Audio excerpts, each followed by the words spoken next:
বিশ্ববিখ্যাত বৈজ্ঞানিক ফ্রান্সের সবচেয়ে বড় বৈজ্ঞানিক ডাক্তার মরিস বুখাইলি চিন্তা করলেন আমি তাওরাতের উপর মাতাব্বরি করতে পারি, আমি জাবুরের উপরেও মাতাব্বরি করতে পারি, ইনজিলের উপরেও মাতাব্বরি করতে পারি, একমাত্র কোরআনের কাছে আমি কিছু না।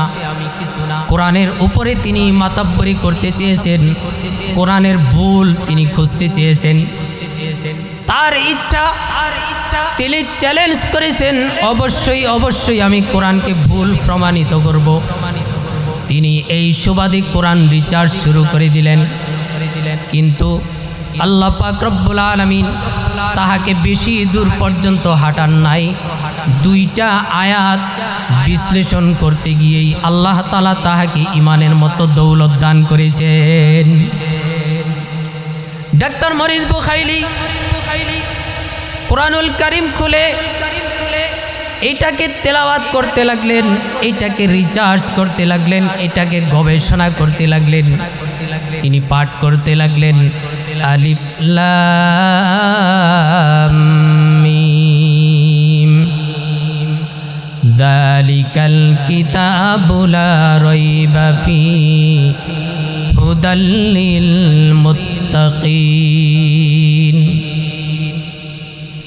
ডাক্তার মরিস বুখাইলি কোরআন খুলে যখন কোরআনুল কারীমের প্রথম আয়াত পড়লেন আলিফ লাম মিম, এই আলিফ লাম মিমের কাছেই তিনি হার মানলেন। এটা কেমন শব্দ, এটার অর্থ কি, এটা তো আমি জানি না। তিনি বহু জায়গায় তালাশ করলেন, বহু মানুষকে জিজ্ঞাসা করলেন এটার অর্থ কি। আসলে এটার কোনো অর্থ হয় না। এই শব্দগুলির, এই হরফগুলির অর্থ আল্লাহ তাআলা ব্যতীত জগতের আর কোনো মানুষ জানে না। ডাক্তার মরিস বুখাইলি বলেন, কার সাথে এসেছি আমি মোকাবেলা করতে, কার কাছে এসেছি আমি ভুল ধরতে, ভুল খুঁজতে। যার প্রথম শব্দের কাছে আমি হার মানলাম, আমি হেরে গেলাম, আমার জ্ঞান স্তব্ধ হয়ে গেল, আর সামনে বাড়তেছি না। 2 নম্বর আয়াত পাঠ করার পরে তিনি তো মুসলমানই হয়ে গেলেন। 2 নম্বর আয়াত তিনি পাঠ করলেন যালিকাল কিতাবু লা রাইবা ফীহি। আল্লাহ পাক রব্বুল আলামিন বলেন, এটা এমন এক কিতাব যেই কিতাবের মধ্যে কোনো সন্দেহের অবকাশ নাই। ডাক্তার মরিস বুখাইলি আশ্চর্য হয়ে গেলেন যে দুনিয়াতে সকল কিতাব লেখার পরে বই পুস্তক লেখার শুরুতেই মানুষ বলে দেয় যে আমার বইয়ের মধ্যে যদি কোনো ভুল থাকে তাহলে আপনারা আমাকে জানালে পরবর্তীতে এটা সংশোধন করে দেওয়া হবে। কিন্তু কোরআনুল কারীমের মধ্যে আল্লাহ তাআলা চ্যালেঞ্জ করে দিয়েছেন, এই কিতাবের মধ্যে ভুল তো দূরের কথা, কোনো সন্দেহের অবকাশ পর্যন্ত নাই। অতঃপর ডাক্তার মরিস বুখাইলি কোরআনুল কারীমের মহাপাণ্ডিত্যের কাছে তিনি হার মেনে এই কোরআনুল কারীমের কাছে চিরদিনের জন্য মাথা নত করে তিনি পাঠ করে নিলেন লা ইলাহা ইল্লাল্লাহু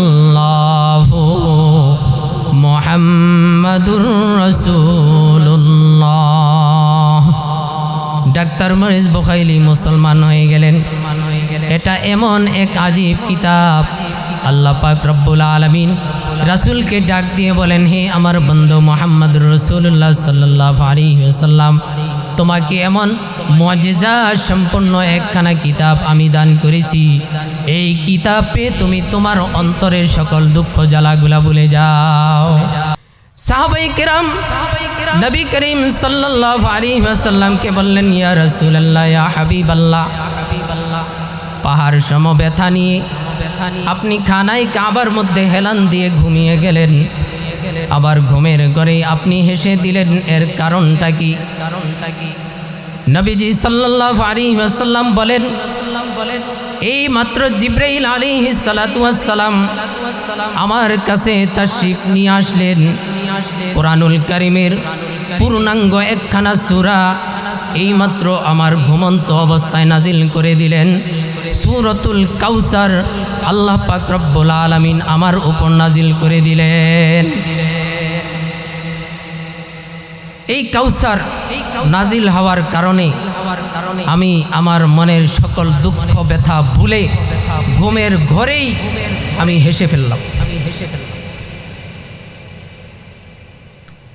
আল্লাহ পাক রব্বুল আলামিন নবী করিম সাল্লাল্লাহু আলাইহি ওয়াসাল্লামকে বলতেছেন, হে মুহাম্মদ সাল্লাল্লাহু আলাইহি ওয়াসাল্লাম, ইন্না আ'তাইনাকাল কাউসার, নিশ্চয়ই আমি তোমাকে কাউসার দান করেছি। ফাসাল্লি লিরাব্বিকা ওয়ানহার, এর শুকরিয়া স্বরূপ, এর কৃতজ্ঞতা স্বরূপ তুমি নামাজ পড়ো এবং কুরবানি করো। ইন্না শানিআকা হুয়াল আবতার, আর যারা তোমাকে লেস কাটা বলতেছে, তোমাকে নির্বংশ বলতেছে, আমি তোমার রব বলে দিলাম, তুমি লেস কাটা নাও, তুমি নির্বংশ নাও, বরঞ্চ তোমার শত্রুরাই লেস কাটা, তোমার শত্রুরাই নির্বংশ। রাসূল বলেন, এই সূরা যখন আমার উপর নাজিল হয় আমি ঘুমের ভিতরেই হেসে ফেললাম। আলহামদুলিল্লাহ। এখন জানার বিষয় হলো কাউসার কি, যা রাসূলকে আল্লাহ তাআলা দিলেন। আর রাসূল সাল্লাল্লাহু আলাইহি ওয়াসাল্লাম এই কাউসার পাওয়ার পরে নিজের 4 পুত্র হারানোর ব্যথা, কাফের মুশরিকদের অপবাদের ব্যথা তিনি ভুলে গেলেন। তা এখন কাউসার কি এটা জানার দরকার আছে না? একটু জোরে বলেন তো, জানার দরকার আসেনি? মাশাআল্লাহ। তাফসীরের কিতাবের মধ্যে মুফাসসিরিনে কিরাম কাউসার শব্দের অনেকগুলি তাফসীর করেছেন। এর মধ্য থেকে সংক্ষিপ্ত আকারে কয়েকটি তাফসীর নিয়ে আপনাদের সামনে আলোচনা করব। তবে আলোচনার শুরুতেই আমি আপনাদের কাছে একটা অনুরোধ করছি, যতক্ষণ আলোচনা করব আমার দিকে তাকায়া থাকবেন। রাজি ইনশাল্লাহ? সবাই রাজি? মনোযোগ সহকারে শুনতে হবে, রাজি কিনা? এই বাচ্চারা তোমরা ডিস্টার্ব করবে না, হ্যাঁ? খেয়াল করে শুনবা। যতক্ষণ আলোচনা চলে ইনশাল্লাহ সবাই খেয়াল করে শুনবা। তাফসীরের কিতাবের মধ্যে মুফাসসিরিনে কিরাম লিখেন, কাউসার শব্দের 1 নম্বর তাফসীর হলো উম্মতে মুহাম্মাদি। 1 নম্বর তাফসীর কি? 1 নম্বর তাফসীর আমরা নিজেরাই। বলেন সুবহানাল্লাহ।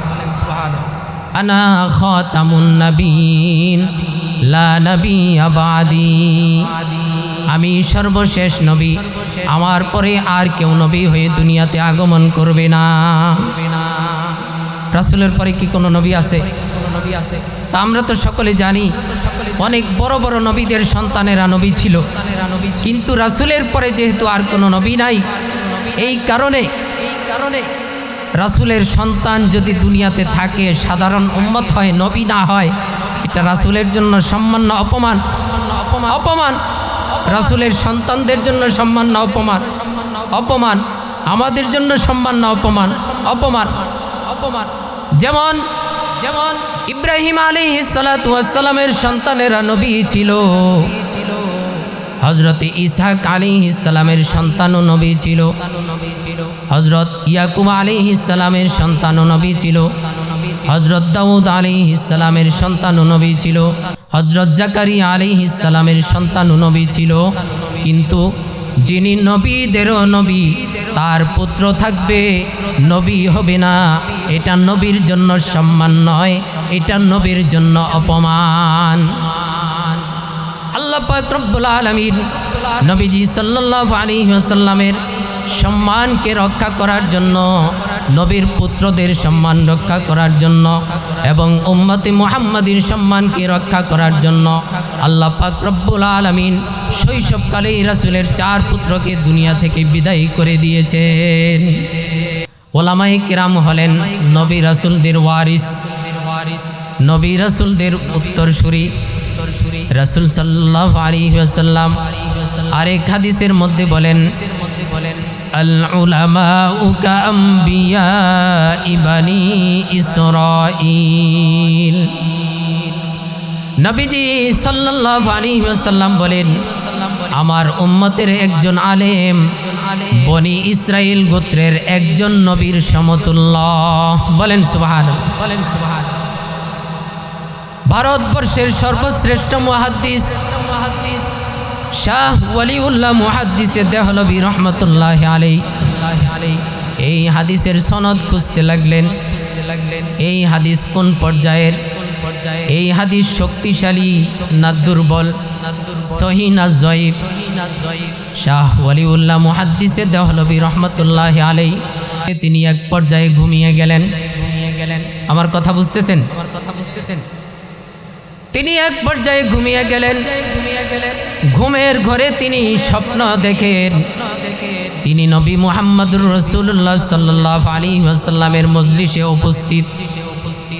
এই মজলিসের মধ্যে 1,24,000 পয়গম্বর উপস্থিত, উম্মতে মুহাম্মাদীর সকল ওলামায়ে কিরামগণ উপস্থিত। বলেন সুবহানাল্লাহ। শাহ ওয়ালিউল্লাহ মুহাদ্দিসে দেহলভী রহমতুল্লাহ আলাইহি বলেন, আমি স্বপ্নে দেখলাম রাসূল সাল্লাল্লাহু আলাইহি ওয়াসাল্লামের মজলিসে তিনি সকল ওলামায়ে কিরামদের সামনে বক্তব্য দিচ্ছেন। এই মজলিসের মধ্যে সকল নবী রাসূলরাও উপস্থিত। রাসূল সাল্লাল্লাহু আলাইহি ওয়াসাল্লাম হাদিস বর্ণনা করতেছেন, আমার উম্মতের একজন আলেম বনি ইসরাইল গোত্রের নবীর সমতুল্য।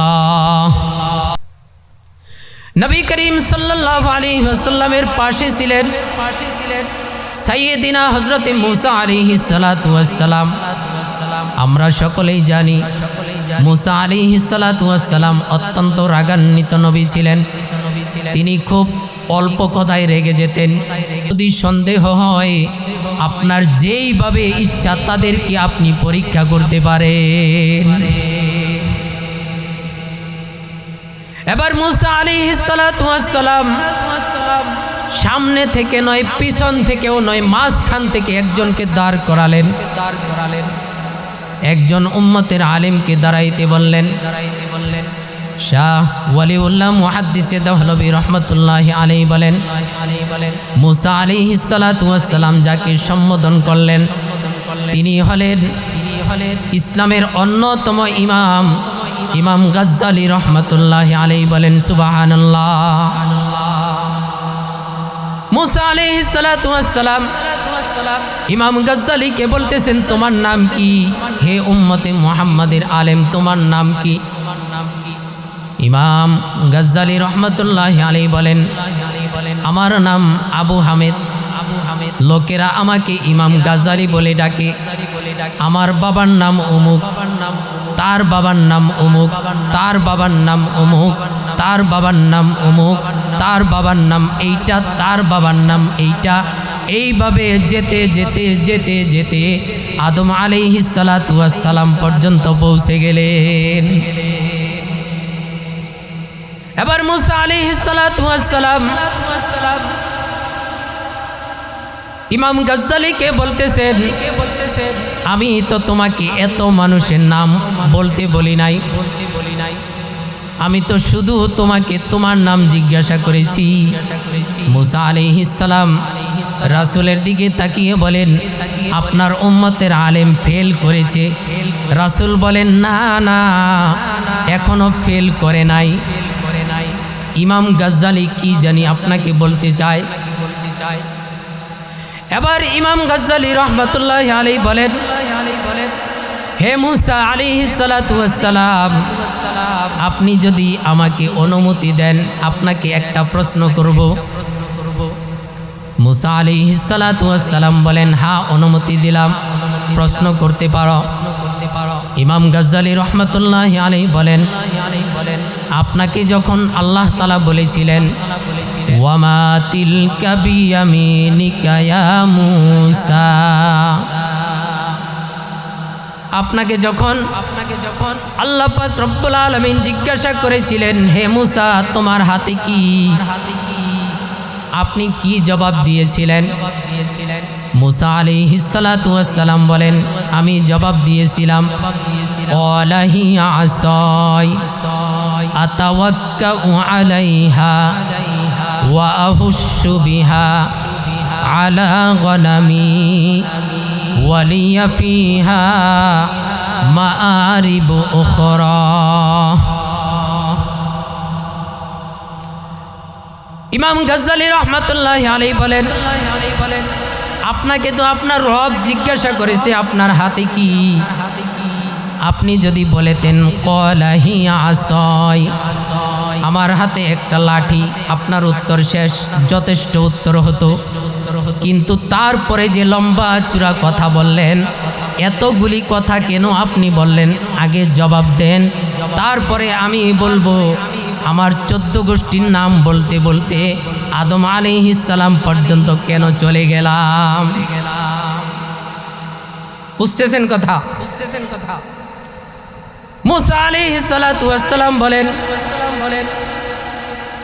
আমি তো স্বয়ং আমার রবের সঙ্গে কথা বলতেছিলাম, আমার রবের সঙ্গে কথা বলার সুযোগ আমি পেয়ে গেছি, এই কারণে আমার মন চায় নাই আমার কথাটা যেন অল্পতে শেষ হয়ে যায়, আমার কথাটা যেন সংক্ষিপ্ত হয়, এটা আমার মন চায় নাই। এই কারণে আমি অনেক কথাবার্তা বলে আমার কথাকে দীর্ঘ করেছি। এবার ইমাম গাজ্জালী রাহমাতুল্লাহি আলাইহি বলেন আমিও তো জলিলুল কদর একজন পয়গম্বর, আসমানের মধ্যে আল্লাহ তাআলার সঙ্গে কথা বলতেন, আল্লাহ তাআলাকে আল্লাহ বলে ডাক দিতে দেরি, আল্লাহ তাআলার সঙ্গে সঙ্গে যার ডাকে সাড়া দিতে দেরি না, এমন একজন পয়গম্বরের সঙ্গে আমি কথা বলার সুযোগ পেয়েছি, জানি না জীবনে আর সুযোগ হবে কিনা। আপনি কি মনে করেছেন এই সৌভাগ্য আমি সহজে শেষ করে দিব? আমিও চাই নাই আপনি যেমন আপনার রবের সঙ্গে কথাকে সংক্ষিপ্ত করতে চান নাই, দীর্ঘক্ষণ কথা বলেছেন, এই সৌভাগ্য আমি অর্জন করার জন্য আমার কথাকে আমি সংক্ষিপ্ত করি নাই, দীর্ঘক্ষণ পর্যন্ত আপনার সাথে কথা বলেছি। মূসা আলাইহিস সালাম এবার রাসূল সাল্লাল্লাহু আলাইহি ওয়াসাল্লামের দিকে তাকিয়ে বলেন হ্যাঁ নবী, আপনি ঠিকই বলেছেন, আপনার উম্মতের আলেমরা সত্যি বনি ইসরাইলের এক একজন নবীর সমতুল্য। বলেন সুবহানাল্লাহ। অতঃপর শাহ ওয়ালিউল্লাহ মুহাদ্দিস দেহলভী রাহমাতুল্লাহি আলাইহি বলেন এই হাদিসের সনদ সহিহ, এটা গ্রহণযোগ্য হাদিস, এই হাদিসকে কেউ বাতিল করতে পারবে না। তো যাই হোক, বলতেছিলাম আল্লাহ পাক রব্বুল আলামিন নবী করিম সাল্লাল্লাহু আলাইহি ওয়াসাল্লামকে ডাক দিয়ে বলেন হে আমার বন্ধু, তুমি 4 পুত্র হারিয়েছো, তাতে কি হয়েছে? বনি ইসরাইল গোত্রের নবীর সমতুল্য তোমাকে আমি লক্ষ লক্ষ কোটি কোটি উম্মতে মুহাম্মাদের আলেম সমাজ দান করেছি।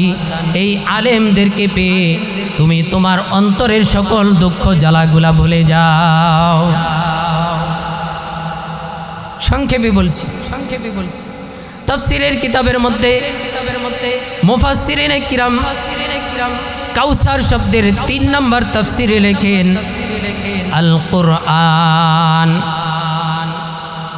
রাসূল সাল্লাল্লাহু আলাইহি ওয়াসাল্লামকে আল্লাহ পাক রব্বুল আলামিন সম্বোধন করে বলেন হে আমার বন্ধু, হে মুহাম্মদ সাল্লাল্লাহু আলাইহি ওয়াসাল্লাম, তোমাকে আমি কুরআনুল কারীমের মতো মহান নিয়ামত দান করেছি, সর্বশ্রেষ্ঠ কিতাবটা তোমাকে আমি দান করেছি। এই সর্বশ্রেষ্ঠ কিতাব কুরআনুল কারীমের মতো মহান কিতাব পেয়ে তুমি তোমার অন্তরের সকল দুঃখ জ্বালাগুলা ভুলে যাও। কুরআনুল কারীম কি জিনিস? দুনিয়াতে 114 খানা কিতাব নাজিল হয়েছে। কোরআন কোরআন বাদ দিয়ে 103খানা কিতাব নাজিল হয়েছে। 103খানা কিতাবের আজকে শুধু নামটাই বাতিল আছে। কিতাব বলতে আর কোনো কিছু দুনিয়াতে বাকি নাই। কিন্তু আজ থেকে প্রায় 1500 বছর হয়ে যায়, আল্লাহ পাক রব্বুল আলামিন কোরআনুল কারীম নাজিল করেছেন আমাদের নবী মুহাম্মদুর রাসূলুল্লাহ সাল্লাল্লাহু আলাইহি ওয়াসাল্লামের উপরে। যেইভাবে নাজিল করেছেন এখন পর্যন্ত ওইভাবেই আছে এবং কিয়ামত পর্যন্ত আল্লাহ তাআলা এর সংরক্ষণ করবেন। বলেন সুবহানাল্লাহ।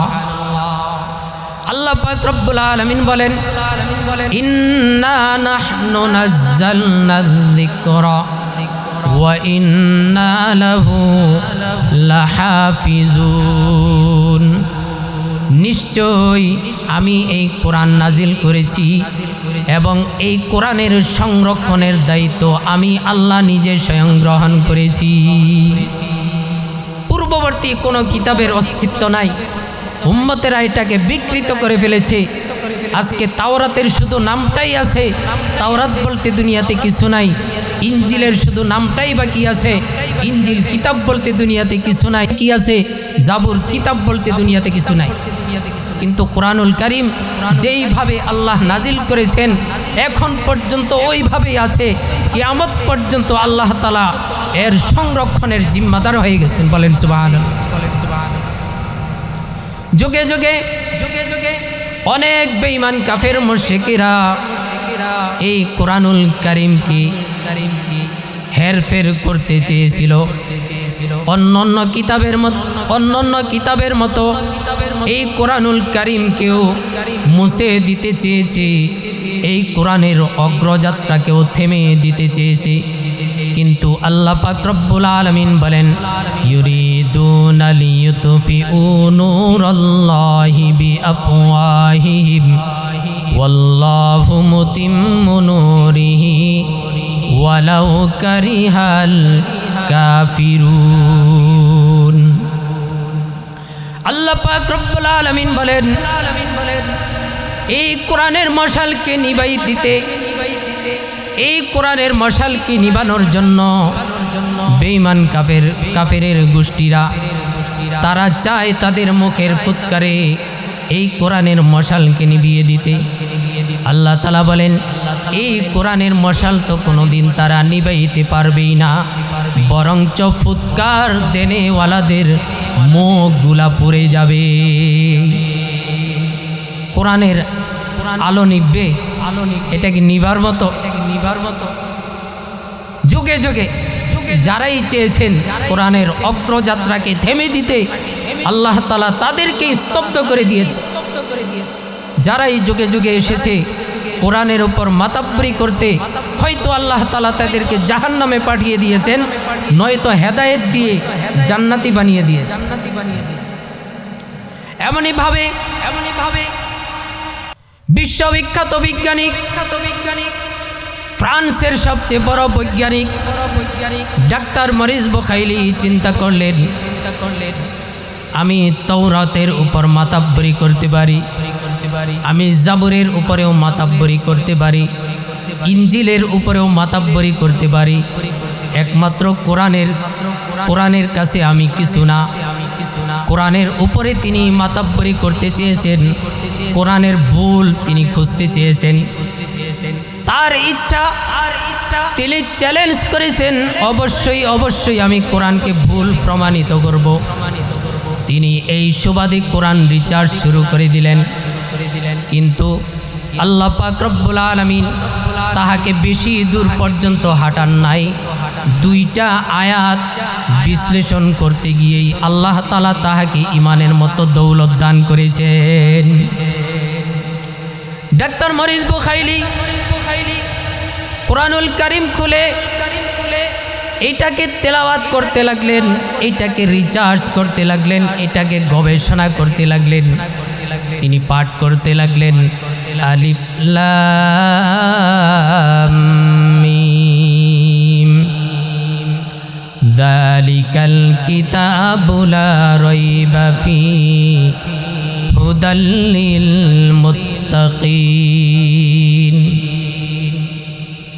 ডাক্তার মরিস বুখাইলি কোরআন খুলে যখন কোরআনুল কারীমের প্রথম আয়াত পড়লেন আলিফ লাম মিম, এই আলিফ লাম মিমের কাছেই তিনি হার মানলেন। এটা কেমন শব্দ, এটার অর্থ কি, এটা তো আমি জানি না। তিনি বহু জায়গায় তালাশ করলেন, বহু মানুষকে জিজ্ঞাসা করলেন এটার অর্থ কি। আসলে এটার কোনো অর্থ হয় না। এই শব্দগুলির, এই হরফগুলির অর্থ আল্লাহ তাআলা ব্যতীত জগতের আর কোনো মানুষ জানে না।